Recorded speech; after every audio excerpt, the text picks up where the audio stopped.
Fife, Scotland, January 2015. A body is discovered under a holiday caravan. I collapsed. Everybody's worst nightmare. It is a local childminder, Carol Taggart, who's been missing for weeks. It's clear she's been murdered. Carol was beaten about the head. I don't think we know exactly what with or how, but certainly she sustained serious injuries. The prime suspect is her son, Ross. He went from being a cheeky-faced wee dude that liked a bit of rough and tumble to growing up into this monster. Ross thought that he was going to get away with this. A mummy's boy who for years manipulated Carol for whatever he wanted. He always had a hold over her. Always. She did everything for him, and he just took what he could get. But he wanted more. A greedy, self-centred boy that thought the world owed him a living. When he realised that there was a chance of him getting everything, he wanted it. And he murdered his mother to get it. And he's dragged her body and hid her. Ross is evil. Just evil. A killer son, a mother betrayed. This is Ross Taggart's countdown to murder.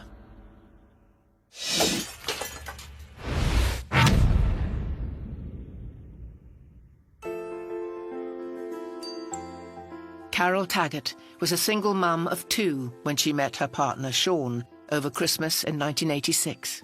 I met her on a blind date, of all things. She was a good laugh when I met her. She was quite funny. Liked to dance, liked a night out, didn't drink too much or anything like that. Carol and Sean's relationship blossomed, and he quickly became father figure to her young children. She's got 2 boys. The older one, he was 4, and the youngest one was Ross. He was 18 months. The boys just decided to start calling me Dad one day. 18 months into their relationship, they had a baby daughter, and the family was complete. They took to Lorraine as a new addition to the family group quite well. Everything seemed to be fine. But Carol suffered with postnatal depression, which never left her. She descended into postnatal depression after having Lorraine for quite a bit and landed on antidepressants. And she was on antidepressants for a lot of years. She never actually came off them as such. Despite Carol's difficulties, at first, the family enjoyed a good life. We were a very lucky family. Holiday every year. We used to go on Caravan holidays, which I think I remember the most. We could run about, we had the dog with us. Yeah, life growing up was pretty good. Lorraine got along well with her half-brothers, particularly Ross. Ross and me used to play Barbie and King together, out in the garden, on holiday, running about, play football, the normal brother and sister things. Even into our older years, we got on really well.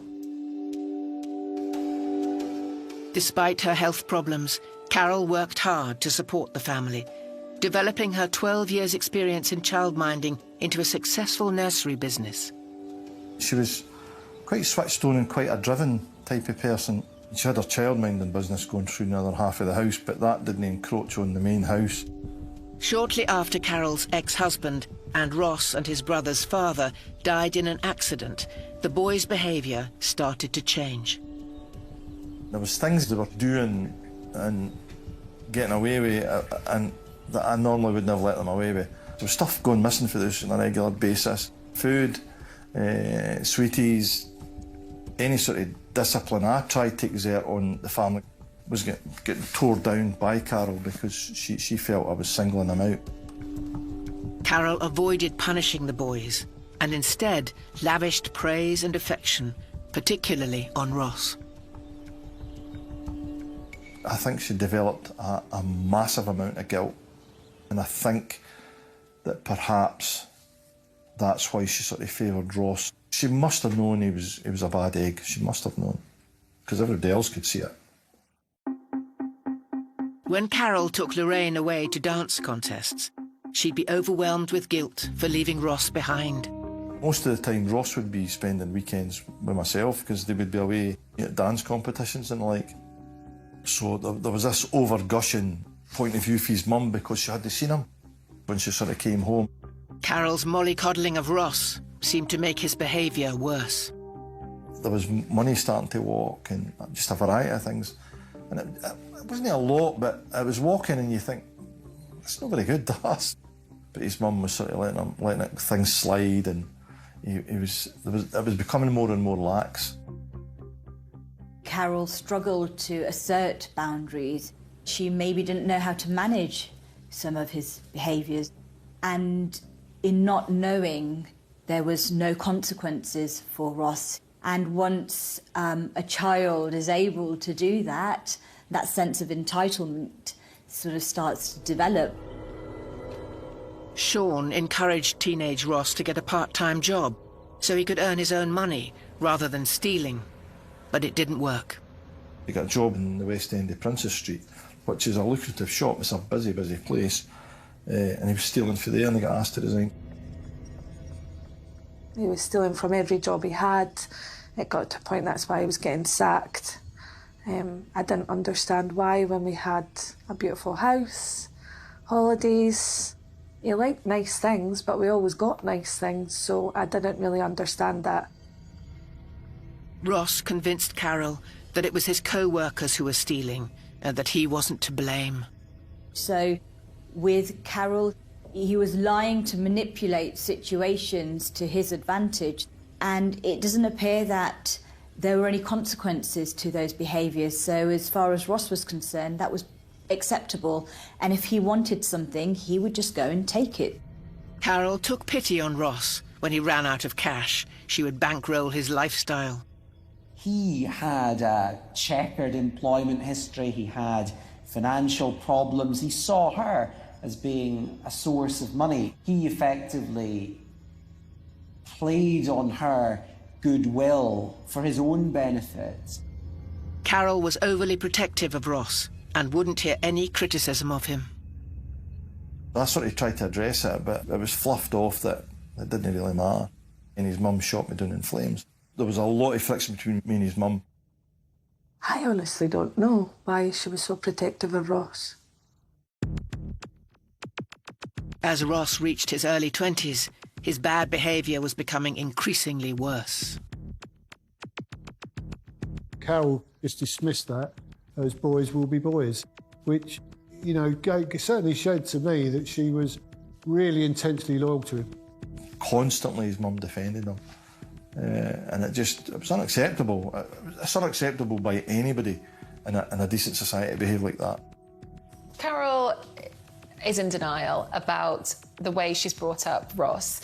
It's quite clear that she has allowed him to have free rein and behave how he has ever wanted to behave. Ross had successfully manipulated Carol to always take his side.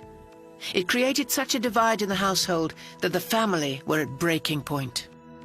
Every argument in the house was about him, and it just kind of got the normal. Ross was the main force of them separating. They didn't agree on how they were parenting him.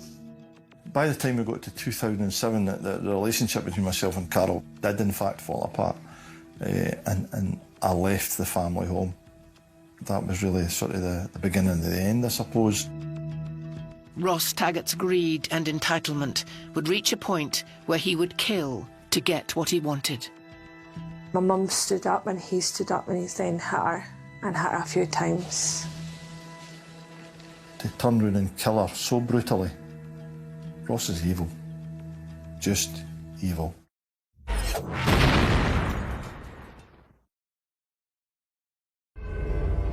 Ross Taggart was Carol's golden child. He'd been fired from a series of jobs for stealing and manipulated his mum to believe his lies, then began tearing the family apart so he could have Carol all to himself. With stepdad Sean gone from the family home, Ross Taggart turned his attention to getting rid of Lorraine. It was just left the three of us. I kind of felt like the third wheel. Their relationship was odd. I didn't get why he was a blue-eyed boy. My mum started to turn against me and it got really nasty. They started sort of picking on Lorraine. There was a lot of attacks. Ross physically attacked Lorraine. He wrapped her up in a duvet and beat her up. We had been on a night out and he just started mouthing off. You think you've got it all. And he just kept repeating the words. Started hitting me. Carol's reaction to the attack she witnessed on her daughter was shocking. My mum just was there, didn't stop it. Too scared, I don't know. Nothing was ever said about it. Ever. Ross's bullying became too much, and eventually Lorraine moved out of the family home to live with her boyfriend. It was prior to us meeting, but, you know, it sent alarm bells in my head anyway. You know, bully, you know, you're hitting your sister, so that's you're hitting a woman. I didn't like Ross from the off. I thought he was a bully because of his size, very big-headed, full of his own self-importance, to the point of being narcissistic. Ross was gradually controlling Carol, making sure he got everything he wanted. He always had a holdover. Always. It was, oh, Mum, I need this. Mum, I need that. And, you know, he was a golden boy. His mum was the goose that laid the golden egg, so he didn't need to chase money or survive like a lot of other kids had. She was giving him everything. Ross and Carol developed an unusually close relationship for a mother and son. People would speak about their relationship to me. It's weird. They lived together, they went on holiday together, they would go to the cinema together. Ross was always there. Didn't matter where she went, Ross was there. She would go with Lorraine, whether it be shows, etc. Ross was there. Lorraine's engagement party, Carol went with Ross. It was like Ross became our automatic +1. It was a strange relationship.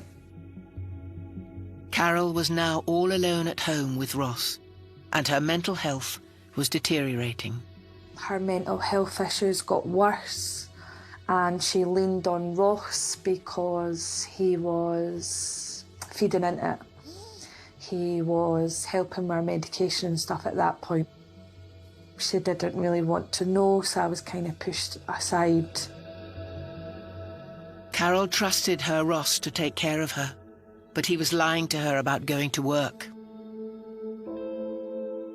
He told his mum he was still working in Amazon, and that wasn't the case. He didn't actually have a job. So he would go out in the morning at working time, go along to the Caravan, sleep a bit. The family caravan provided a convenient place for Ross to do whatever he pleased. If he met a girl or had girls that he would get online, get them to come up, and then return home at normal sort of time for returning home from work. His lies went even further. Taggart was also stealing from his mum. And when it came to the end of the week and he was due some keep money for his mum, he was actually drawing it out of our own bank account and giving our own money, so he wasn't paying for anything. He didn't have the money to pay for anything. Lorraine tried to warn her mum about her brother's deception. She just didn't want to know. Ross was the reason that our relationship broke apart. It was just like a bad smell, like that horrible dark cloud that's coming over.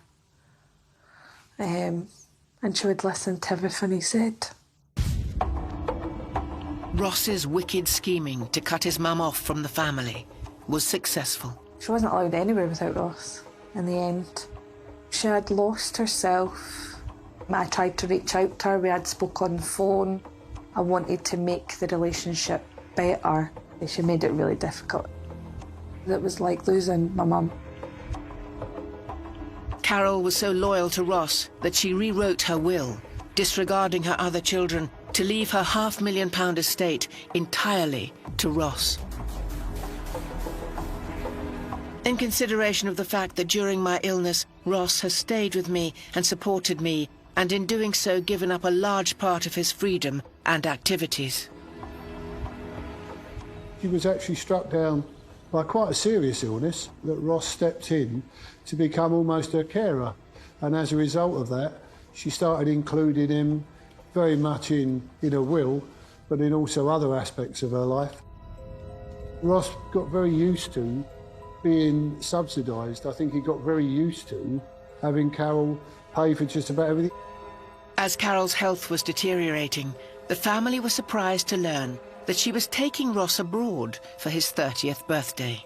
We then found out that they were actually going away to New York for Ross's birthday. And we're like, oh, so, okay, just the two of you. Okay. During the trip, Ross shared more than 400 photos online. He was all over social media with new trainers and things. 2 watches, money. Oh, I got spoiled today.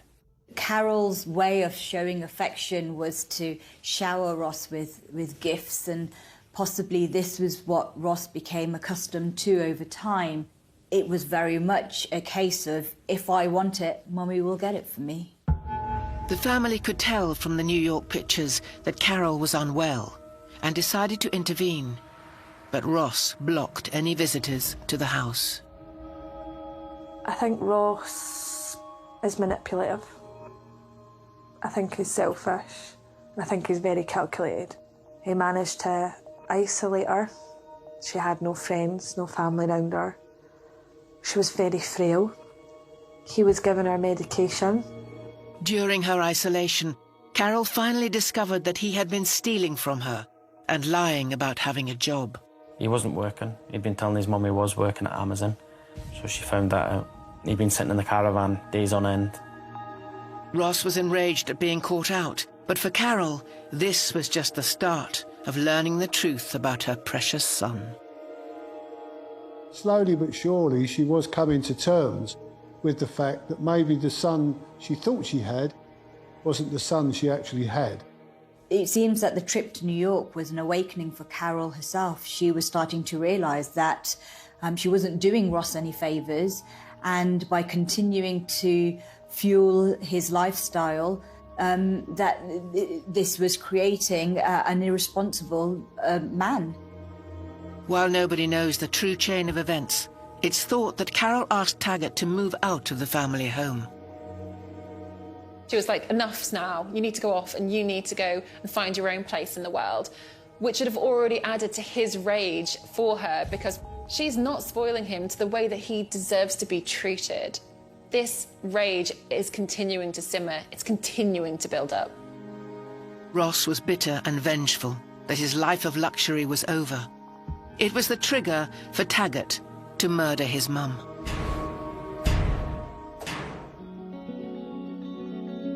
Carol grew agitated with Ross lingering about the house, refusing to move out.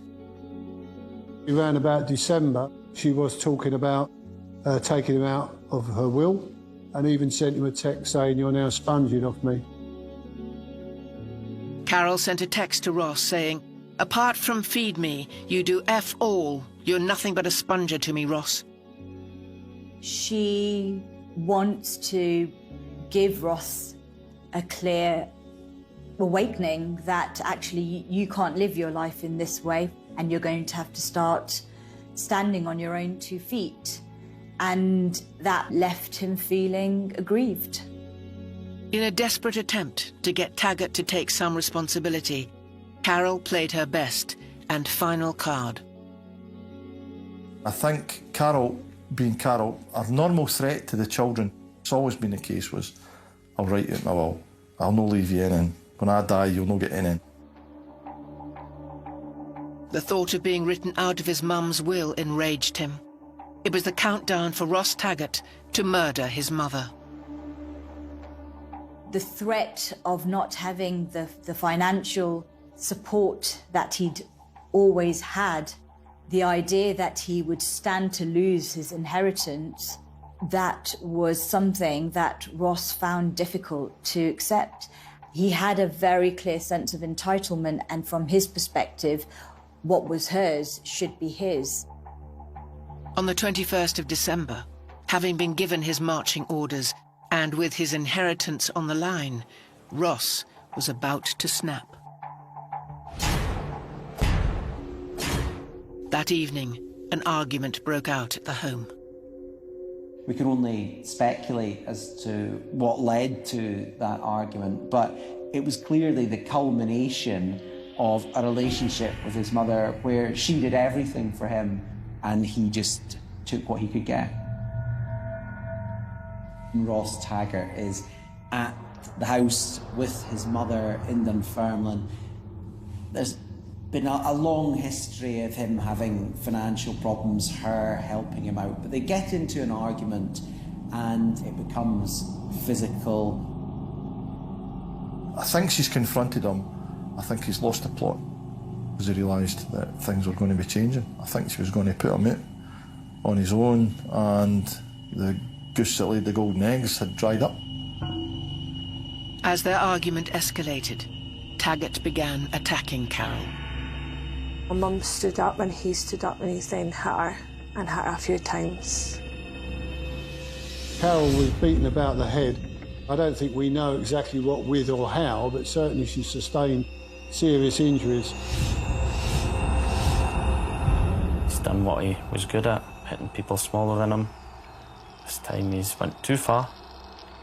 But she was unconscious, so he's assumed she was dead. But Carol wasn't dead. She would suffer for a few more hours at the hands of her son. So after this fight has taken place, Ross Taggart covered the body with bed sheets from the house. He's went into our linen cupboard and he's wrapped her in it. And then the builder's rope that he tied her up with. Lifted her and put her in the boot. And he had used her car to drive to Petticoat Bay and put her in the caravan. And he's dragged her body and hid her at the back of her bed. Horrifically, Carol was still alive through this ordeal. She was not dead at this point because as soon as you die, your blood clots. And there was blood spillage all the way up the corridor of the caravan and in her bedroom of the caravan. Suppose at this point she's gained consciousness. He has then got on top of her and strangled her to death. How he did the killing, it was really brutal, really brutal. I still struggle to get my head around that big time. I just can't fathom. Your mum's a mum. You just don't do that. The context within which strangulation occurs is much more about ending things. With the hands of the perpetrator, it's about silencing those voices, it's about draining the life out of the individual that they've just strangled. Ross had killed his mum in cold blood and started covering his tracks. I would say a great deal of thoughts went into what he's tried to do, albeit he's not been very good at it, but he's put a lot of thought into it. At some point over the next few days, he would hide her body. There was an empty caravan, he placed the body underneath. And this was about 3 or 4 in the morning. And he had walked from my mum's house to the caravan. And they reckon this is when he's moved her, because no one would be in plain sight. Ross thought that he was going to get away with this. He thought about where he was going to take her after he killed her. He disposed of her, not in his own caravan, but in the neighbouring one. The caravans had like a basement, a wooden basement made, so the caravan sat on top and there was a space beneath, and he hid the body underneath number 2, Wallace Heights. Taggart would mislead his family, the police, and the entire community by pretending that Carol had gone missing, then sell off her assets to go on a spending spree. He removed that thing from a dead body of his mother, and tried to pawn it. That's the calibre of Ross.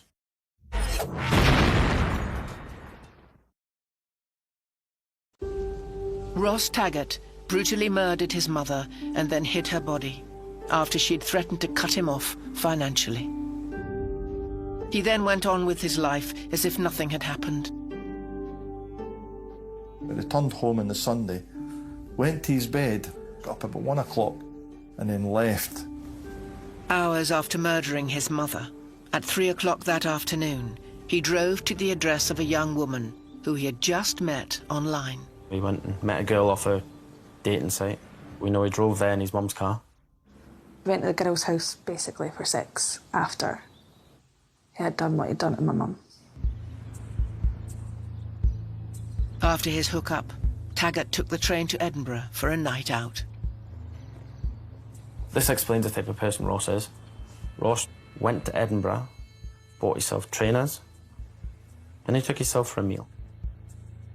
Who takes themselves on a date, buys themselves things, with their mum's credit card, who's missing? After his meal and spending spree, Taggart went to the cinema to watch The Hunger Games. This was someone who, having killed his mother in quite a violent way, having hidden her body, was then able to completely detach from that and go about living what appeared to others to be a normal life.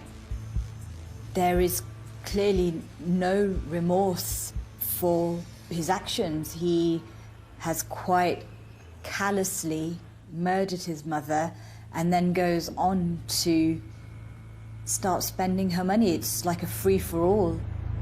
Almost 2 days after the murder, on the 23rd of December, Ross finally contacted the police to report his mum missing. He called 101. Hiya. Hi there. Can I take a note of your surname, please? It's Taggart, T-A-T-T-A-R-T. First name? Ross. We had an argument. She's been a bit depressive, and my problem is we had the doctor in last week, and she even told the doctor that she was feeling so, well, she didn't want to be here anymore.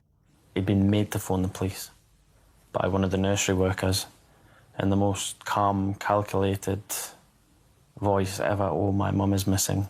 That was when he first sort of mooted the argument with his mum. For somebody that knows him, you can just tell straight away he was lying, instantly.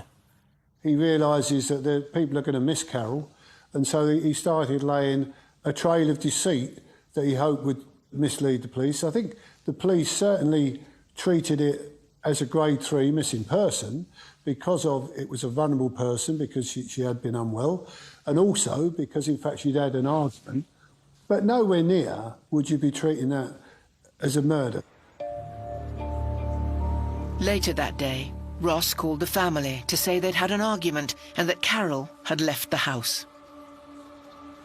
My heart pounding at my chest, and I can remember like it was yesterday. He said, "Mum's missing." And in that split moment, I knew in my gut that he had done something and he was lying. They all doubted Ross's version of events. There's no way your mum left the house. She wouldn't. It's her house. It just would never have happened, no matter what was going on. He'd have been simply told, there's a door, get out. He's up to his neck in this. Ross being Ross and knowing how he was, there was something amiss. During a missing person search, the police visited Carol's properties. So the first time they went in, everything was there. Things on the couches, bed linen on the bed, pillows all beautiful, how my mum would have it. They then started extending the search to the Caravan and the likes, but that didn't turn up anything. But once again, if you're searching for a missing person, you're really only searching to find movement and where they may be and give you a clue where to look to find that person. It's completely different to the type of forensic search you would be doing for a murder. So I think once Ross may have thought, once the police had come and gone, that his plan was working quite well. With no sign of Carol anywhere, the family launched their own appeal. My dad phoned a few people, I started texting people. It was starting to go off on social media, people messaging me. Ross joined in with the family's social media campaign, pretending he knew nothing of Carol's disappearance. On the 28th of December, he shared, "I would like to thank everyone for their support this week and keep sharing the police post. Hopefully, my mum will turn up." He seems to be enjoying the sympathy that's coming through to him on Facebook. He's successfully managed to dupe people around him. He has successfully manipulated the situation to his own advantage, and by hearing the sympathies, it's taking him away from him being the perpetrator and him being the person who has committed this awful act. A few nights out, I think one was Dunfermline, one was Kirkcaldy with my mum's card, and was buying drink. Ross was playing the victim quite well. The usual guys were, hope you're okay, get you a pint, that kind of stuff. With the police, family and the local community becoming increasingly involved, Ross went back to Petticure Bay 5 days after the murder to cover up his tracks. He then went back to the Caravan after being told not to go in by the police officer and cleaned. Everything was stripped. He sneaked his way into the back of the Caravan site at 3 a.m, hoping not to be seen. Obviously didn't think he was going to get caught. Was him walking from the house to Bount Island and then to Kinghorn with a bag, and that was him going to clean. There was images of him getting off the train with bags, and they had cleaning products. Little did he know, the police were about to get their first clue that this was more than a missing person investigation, but it was nowhere near the Caravan site. Carol's car was missing, and on Christmas Day at 8 o'clock in the morning there was a loud knock at the door, and sure enough they'd found the car. And when they found the car, Lorraine, I actually had to catch her, she almost passed out. I felt heavy, I felt like I'd been hit by a bus. Lorraine asked the question which would blow the case wide open. Is there a bag in the car? Yeah, it was in the boot. And I just burst out of tears. She didn't go anywhere without phone, bags, and she wouldn't put a bag in the boot because a bag was always at her side. She could put a hand in it.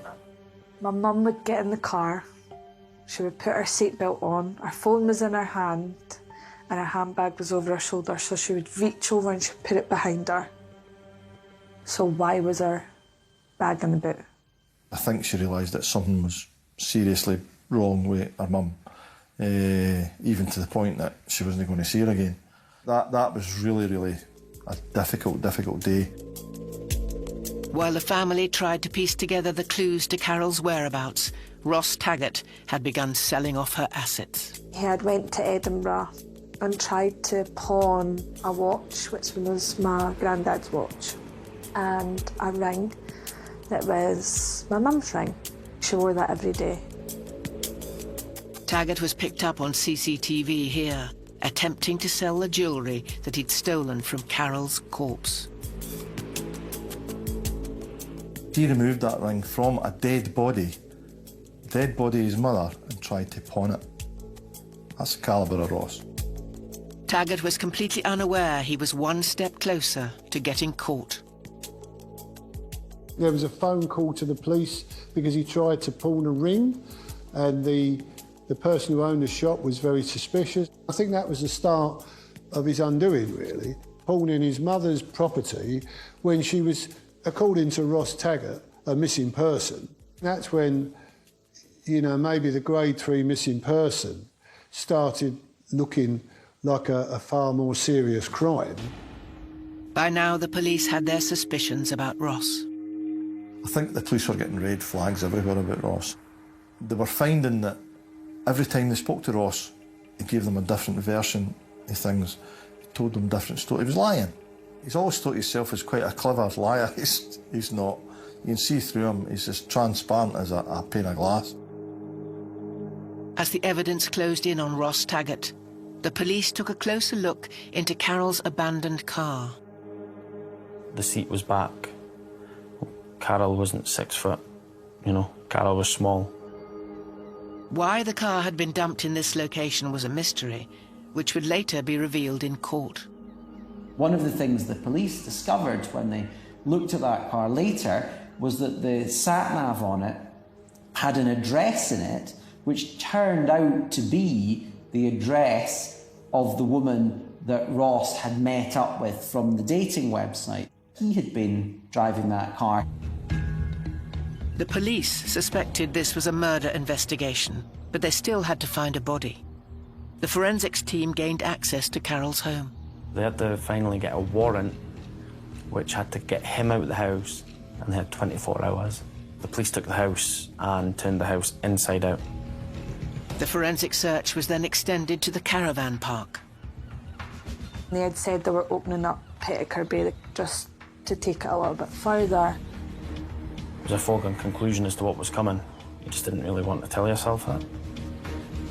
On the 12th of January, nearly 3 weeks after her murder, police finally found Carol's body.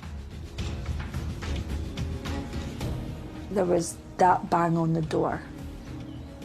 And it's that bang, you know, something's wrong. And it was my family liaison officer.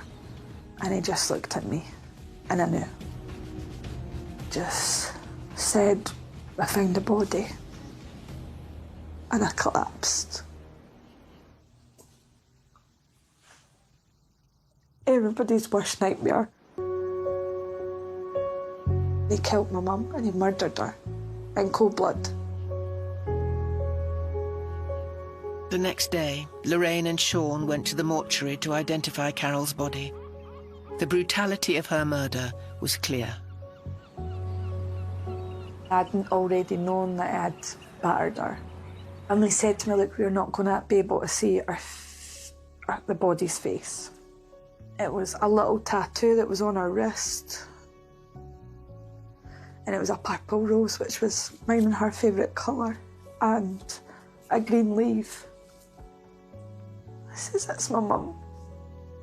And up until that point, I prayed it wasn't her, just that little moment of not being her.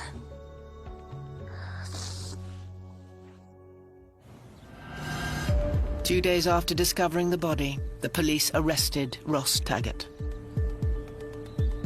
And it was him in custody for the murder of my mum.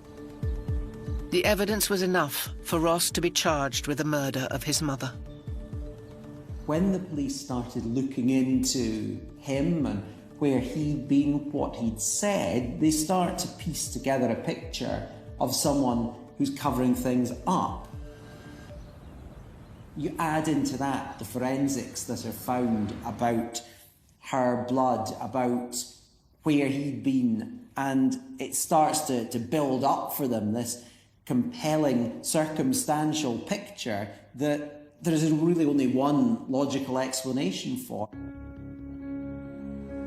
6 years after Carol's murder, Ross taunts the family with the power he holds over them. He's allowed to be executor of the estate after brutally murdering his mother. It's nuts. Absolutely nuts. There can't be closure for this family. And it's wrong, because he's getting to control still from a prison cell.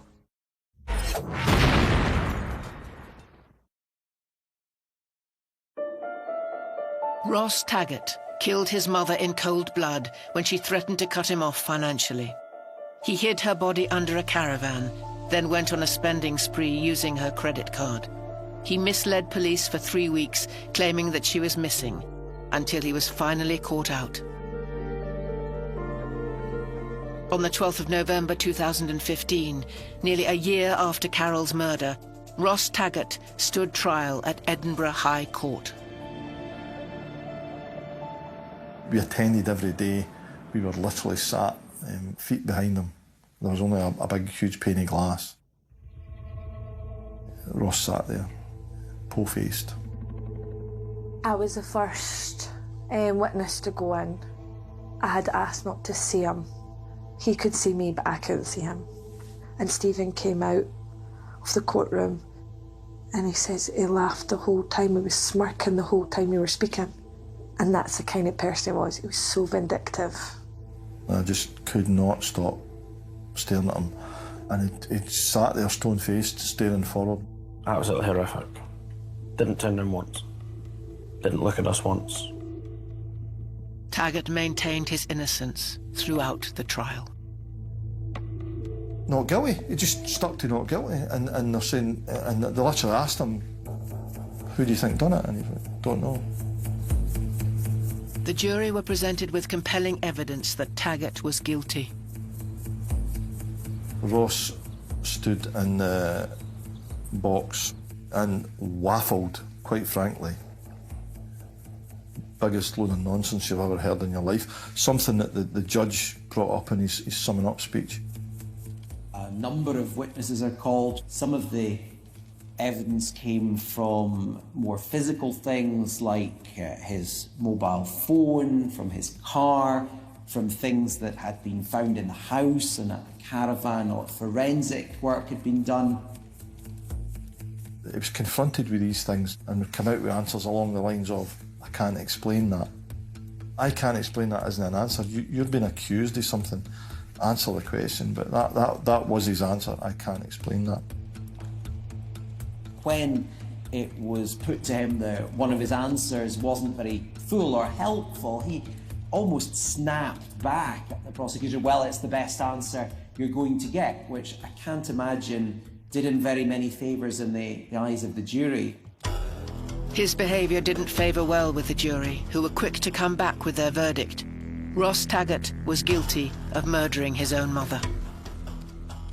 It took less than an hour to find him guilty unanimously, and the judge, very strong sentencing comments and handing out that minimum term of 18 years.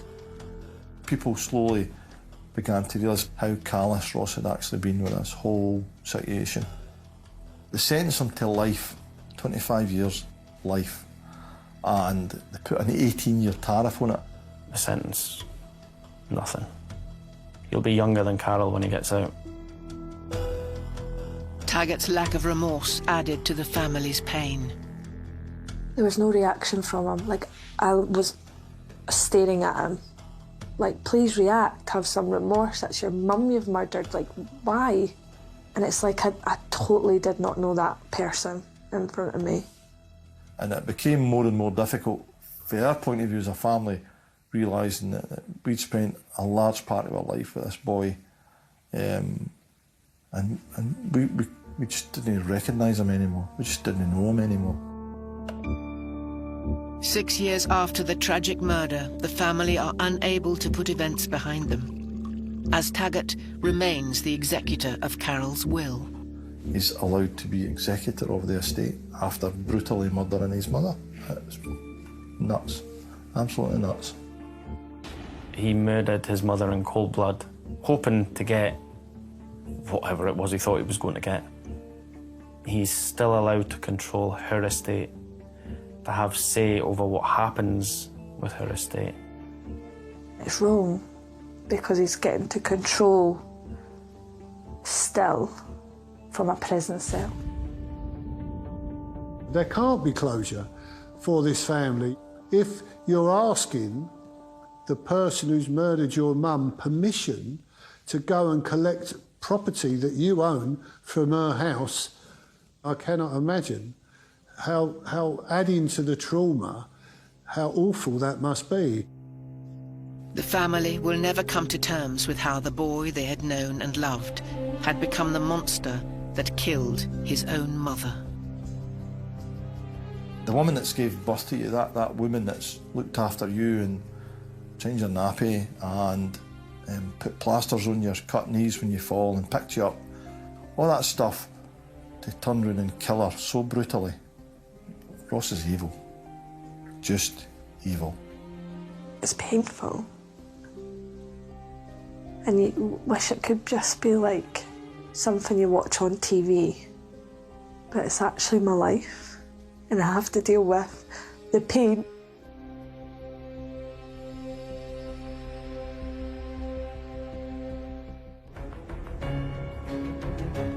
And we're delving into more shocking murders tonight on 5 Star. Notorious serial killer Patrick McKay's under investigation in 45 years behind bars. Next.